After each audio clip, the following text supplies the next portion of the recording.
chaqaloqni qachon, qanday va kuniga necha marta cho'miltirishni bilasizmi?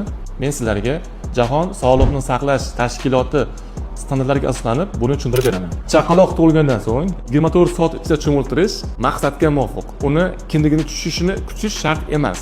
Muhimi suv toza bo'lsa bas. Agar homila suvi ifloslangan bo'lsa, 12 soat ichida yuvintirish tavsiya etiladi.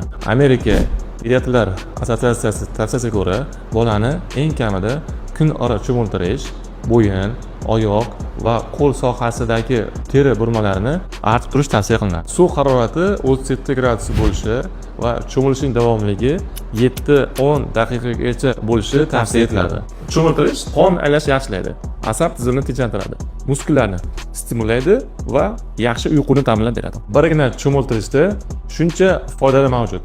Farzandingizni sog'lom o'sishi uchun bizga obuna bo'ling va tavsiyalarimizga amal qiling.